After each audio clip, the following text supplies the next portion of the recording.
L'endormissement autonome de ton bébé. Comment faire pour qu'un bébé ou un bambin s'endorme tout seul? Eh bien, c'est le thème de cette vidéo. Je me suis rendu compte que j'avais encore jamais fait de vidéo sur l'endormissement autonome, donc on va parler de ça aujourd'hui.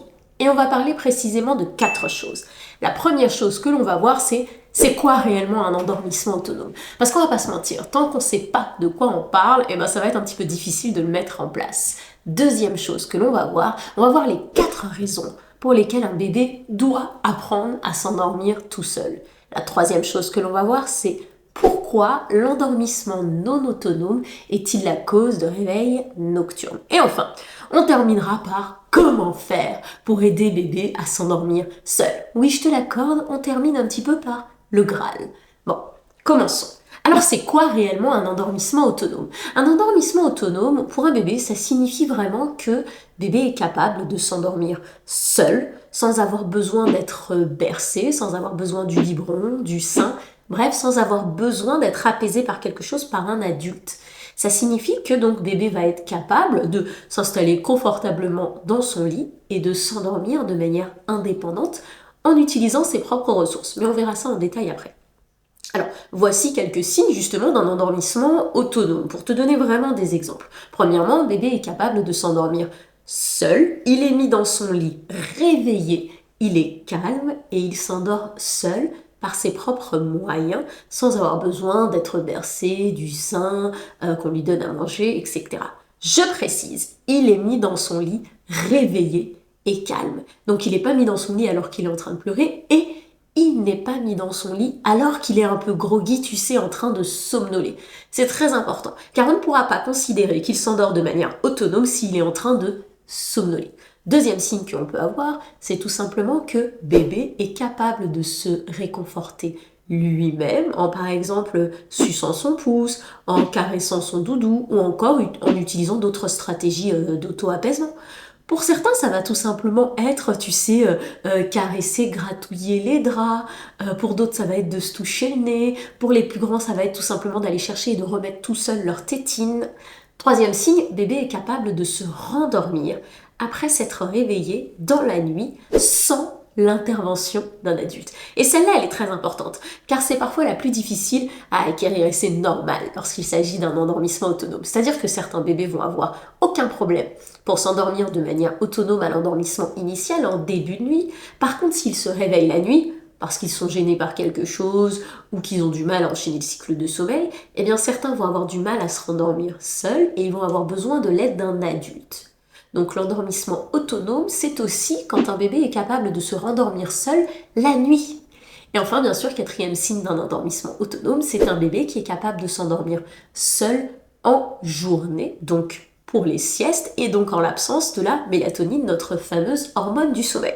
On va donc noter qu'il y a quand même 3 moments distincts où on peut parler d'endormissement autonome. Le coucher du soir, le coucher pour la sieste, et lors des réveils nocturnes. Ces 3 endormissements autonomes n'ont rien à voir. Certains bébés vont avoir aucun problème à s'endormir seuls pour la sieste, d'autres pour le coucher du soir, et d'autres vont avoir aucun problème à se rendormir seuls la nuit. Et oui, bien sûr, ce qu'on cherchera, le Graal, c'est d'avoir un bébé qui est capable de s'endormir seul au coucher du soir, à la sieste, et de se rendormir seul en pleine nuit. Autre chose que tu dois savoir lorsqu'on parle d'endormissement autonome, c'est que l'endormissement autonome, c'est quelque chose qui s'acquiert. Parce que quand on y pense, pendant 9 mois, lorsque notre bébé était dans notre ventre, il ne s'est jamais endormi tout seul. Oui, il était constamment collé contre nous, bercé par nos mouvements, apaisé par la présence de maman, parfois par sa voix. Donc on ne peut pas considérer qu'ils se sont endormis de manière autonome avant la naissance. Donc ce qu'on va leur demander de faire, c'est quelque chose qu'ils n'ont jamais fait. Donc c'est quelque chose qu'on doit leur apprendre. Donc bien sûr, certes, certains bébés vont être capables de le faire dès la maternité, sans aucun problème, ils vont s'endormir seuls. Mais pour la plupart, c'est quelque chose qui va prendre du temps, qui va s'installer petit à petit. Et c'est important de noter que l'âge auquel un bébé développe la capacité de s'endormir seul peut varier d'un enfant à l'autre et va dépendre de plusieurs choses, comme par exemple l'environnement de sommeil, si bébé se sent ou non à l'aise, en sécurité, du fait aussi qu'il puisse avoir une routine du dodo stable, ou encore du fait qu'on ait tout simplement l'habitude de répondre à ses besoins, par exemple en journée, ce qui va lui permettre de se sentir serein et apaisé. Alors, maintenant parlons des raisons pour lesquelles un bébé doit apprendre à s'endormir seul. Bon alors là, on va pas se mentir, moi je vais te faire un résumé de ce que disent les différents livres, études sur le sujet, mais il faut absolument sur ce sujet que tu gardes ton esprit critique. Il faut que tu te dises, ouais, ça me va, ça me parle, ou non, ça me parle pas du tout, ça ne me convient pas. Garde ça en tête. Alors voici quelques-unes des raisons pour lesquelles ça serait bénéfique qu'un bébé apprenne à s'endormir seul. La première raison, c'est le développement de l'autonomie. Lorsqu'un bébé apprend à s'endormir seul, il développe progressivement un sentiment d'autonomie et de confiance en lui. Ça va lui permettre donc de se sentir plus indépendant et il va être capable de gérer aussi ses propres besoins de sommeil. Je suis fatigué, je vais me coucher par exemple. La deuxième raison, ça serait tout simplement que l'endormissement autonome permettrait au bébé d'avoir un sommeil profond et de meilleure qualité. Les bébés qui apprennent à s'endormir seuls vont avoir ce sommeil plus profond, ce qui est essentiel pour leur développement, et c'est vrai. Parce qu'on voit qu'en effet, que lorsque les bébés s'endorment de manière autonome, ils auront beaucoup moins tendance à se réveiller entre chaque cycle de sommeil pour chercher à nouveau ce qui leur a permis de s'endormir à l'endormissement initial, comme le bercement, la tétine ou le sein, etc. La troisième raison, c'est que les bébés qui auraient tendance à s'endormir seuls auraient une meilleure capacité d'adaptation au changement. Donc c'est des bébés qui vont avoir tendance à être beaucoup plus flexibles, qui vont mieux s'adapter aux variations de leur environnement, par exemple la rentrée à la crèche, les vacances. C'est aussi des bébés qui vont être un peu moins perturbés par les bruits, les lumières vives pour s'endormir, etc., etc. Et la quatrième raison, eh bien c'est tout simplement que le fait qu'un bébé s'endorme seul, eh bien ça va soulager les parents. Ah, tu l'attendais pas celle-là. Et c'est vrai que c'est vraiment une raison que ça je peux pas contredire, qu'on retrouve un petit peu partout. Nous, parents, on va avoir tendance à être beaucoup moins stressés au moment du coucher. On va beaucoup moins redouter ce moment parce qu'on sait que naturellement, on va poser notre bébé dans le lit et il va s'endormir et donc naturellement, on sera beaucoup moins fatigué. Alors maintenant, pourquoi est-ce que l'endormissement non autonome cause des réveils nocturnes? Alors, là-dessus, je vais faire une petite pause, car on a tendance à dire que si un bébé ne s'endort pas de manière autonome, il va se réveiller la nuit. C'est complètement faux. Certains bébés vont tranquillement s'endormir dans les bras de maman, dans les bras de papa, sur le sein, sur le biberon, et ça ne va provoquer aucun réveil nocturne. Par contre, bien sûr, lorsqu'il y a des réveils nocturnes et que l'endormissement n'est pas forcément encore acquis, eh bien c'est sûr que ça va être la première piste que l'on va explorer. On aura tendance à se dire, ok, s'il se réveille la nuit, peut-être que c'est parce qu'il ne s'endort pas de manière autonome à l'endormissement initial. Donc oui, l'endormissement non autonome peut créer des réveils nocturnes chez les bébés. Car en fait, tout simplement, lorsque bébé va se réveiller au milieu de la nuit, il va avoir du mal à se rendormir. Et cela pour 3 raisons. La première raison, c'est qu'il va faire une association de sommeil. Lorsqu'un bébé a l'habitude de s'endormir en étant bercé ou allaité, en ayant besoin de la présence d'un adulte, il va développer une association entre ses activités et l'endormissement. Donc lorsqu'il va se réveiller la nuit, entre 2 cycles de sommeil, là où il aurait juste pu se gratter le nez et se rendormir, tu vois ce que je veux dire? Eh bien là, il va à nouveau demander en fait cette association pour retrouver le sommeil, c'est-à-dire par exemple l'association qu'il avait créée, le sein égale j'arrive à m'endormir. Tu vois ce que je veux dire? Il va vraiment créer cette association pour s'endormir. Et parfois on n'y pense pas, mais nous aussi adultes, on a souvent des associations avec le sommeil.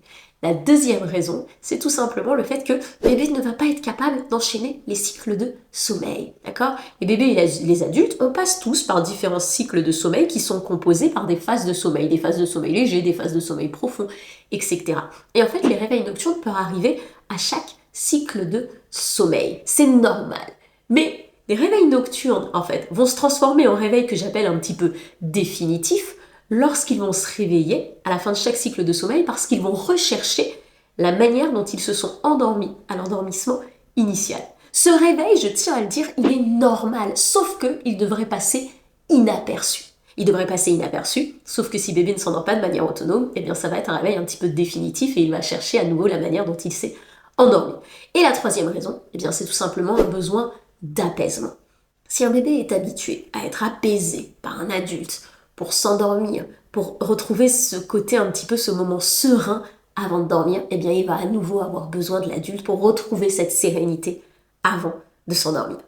Alors maintenant nous y voilà. Comment faire pour qu'un bébé s'endorme de manière autonome? Alors déjà je veux que tu saches qu'il y a un nombre incalculable de méthodes qui existent sur le sujet. Ici moi comme d'habitude je ne vais pas émettre de jugement, je ne vais pas te dire ce qu'il faut faire, ce qu'il ne faut pas faire, c'est-à-dire il ne faut pas laisser pleurer ton bébé ou à l'inverse il faut que tu laisses pleurer ton bébé, je ne connais pas ton quotidien, je ne sais pas où tu en es. Dans tous les cas, le plus important, c'est la méthode que tu vas mettre en place. Tu dois 100% être à l'aise avec cette méthode. Si tu te dis « je le sens pas », si tu te dis « ça ne convient pas à mon bébé », tu arrêtes, d'accord? Tu dois absolument croire en ce que tu fais et tu dois absolument être à l'aise avec ce que tu fais. Donc, comme je te le disais, il y a un nombre incalculable de méthodes qui existent sur le sujet, mais moi je vais te parler d'une méthode que j'adore, d'accord? Et qui est un petit peu ce que j'aime à appeler la méthode de l'escalier. Une fois de plus, je vais apporter une petite précision. Si là, tu es complètement au bout du rouleau, que ça fait des semaines, des mois que tu ne dors pas, peut-être que la méthode de l'escalier, elle va pas être pour toi. Car comme son nom l'indique, nous, on va y aller marche par marche. Donc, petit à petit. Donc, cette méthode risque d'avoir tendance à prendre du temps. Cette méthode, elle consiste tout simplement à dire qu'on va venir réduire nos interactions avec bébé petit à petit. Et je vais te prendre un exemple très concret. Aujourd'hui, tu endors ton bébé au sein, dans tes bras, pendant que tu le berces.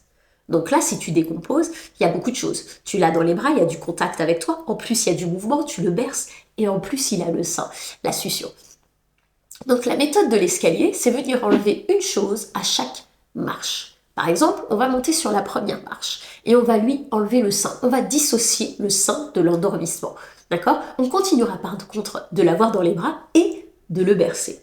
Une fois qu'il sera capable de s'endormir juste avec le contact et le bercement, eh bien on va monter une autre marche. Et là, peut-être qu'on va arrêter le bercement, d'accord? Et on va le porter juste de manière complètement statique, d'accord? Ensuite, une fois que ce sera acquis, on montera à nouveau une nouvelle marche. Et là, on pourra peut-être le poser dans son lit, d'accord? On n'enlèvera pas tout contact. On va par exemple garder une main sur son ventre, sur sa tête, pour qu'il puisse encore avoir le toucher. Puis ensuite, lorsqu'il sera capable de s'endormir de cette manière, on montera à nouveau une nouvelle marche et on retirera notre main. Et si on sent que c'est compliqué, on pourra par exemple retirer le toucher, mais venir l'apaiser avec notre voix, en faisant des petits chut, ou encore en chantant une chanson, ou encore tout simplement en lui parlant. Ensuite, lorsque c'est acquis, on montera à nouveau une autre marche, on restera à côté du lit de bébé pour pouvoir être dans son champ de vision, mais on n'aura plus de contact physique avec lui.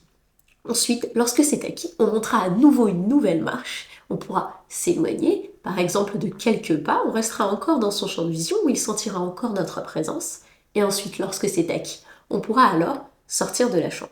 Et là, tu pourras avoir tendance à te dire, ok, mais combien de temps est-ce que je dois passer sur chaque marche? Eh bien, ça va dépendre des bébés. Certains bébés vont mettre 2 jours par marche, d'autres vont avoir besoin de 5 jours par marche, et je vais même te rajouter que d'autres vont avoir besoin de demi-marche. Là, je te donne quelque chose de très concret. Les bébés qui sont bercés vont avoir du mal à passer du bercement à « je suis statique ».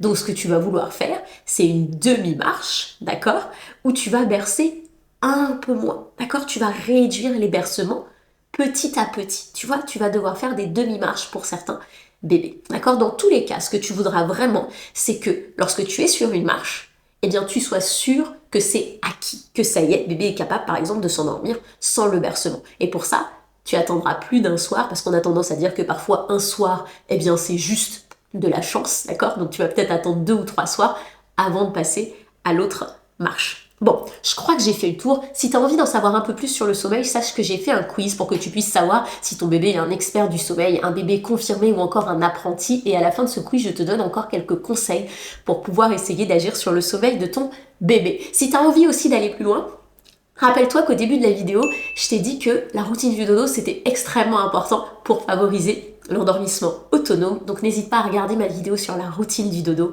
Bon, je te laisse ici et je te dis à très bientôt.